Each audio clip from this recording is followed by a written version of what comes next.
whirlwind of thoughts colliding in my tired old head today.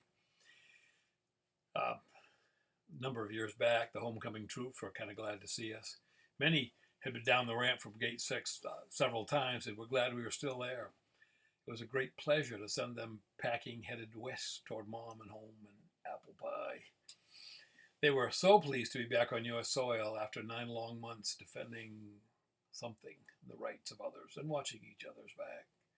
As their flight boarded, the call went out that another flight was to land in a short time, and this was a large contingent headed over to that difficult part of the world. There's something in me that wants to be at the airport when young men and women leave for their very first deployment.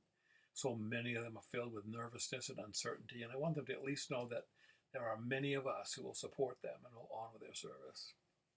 I wandered around from group to group, striking up a conversation here and there, and as is my habit, when settled on a name tag that I was pretty sure was from Nigeria, I asked, "Where are you from?" He said, "West Africa."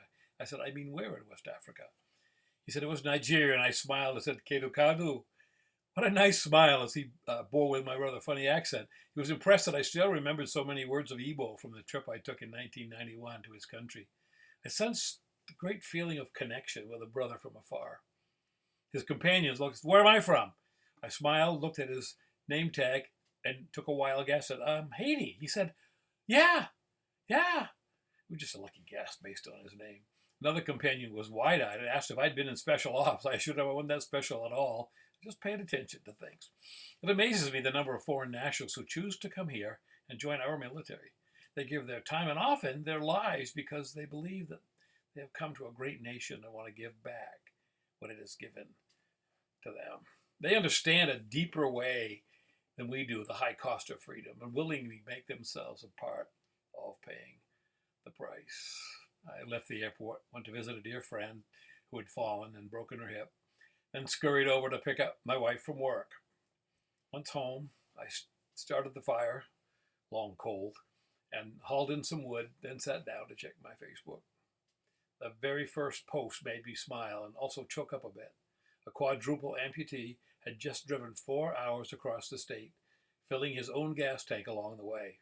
Another seriously wounded warrior was pictured in his chair with different species of game that he had bagged on a recent hunt, deer and geese.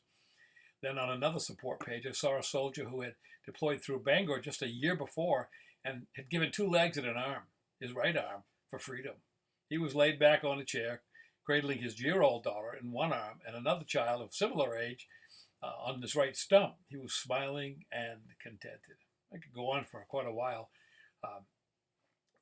What makes my head whirl today, but these final pictures of brave women and men who knew freedom will cost them an arm and a leg. They still went and laid it all down for me. And I know that if we continue as a free nation, it's because these brave troops have given their legs so that freedom would have a leg to stand on. Please come home safely, my Igbo friend, and bring all those other young, very young troops home with you. Ka Mesia. Goodbye, and thank you very much for your service.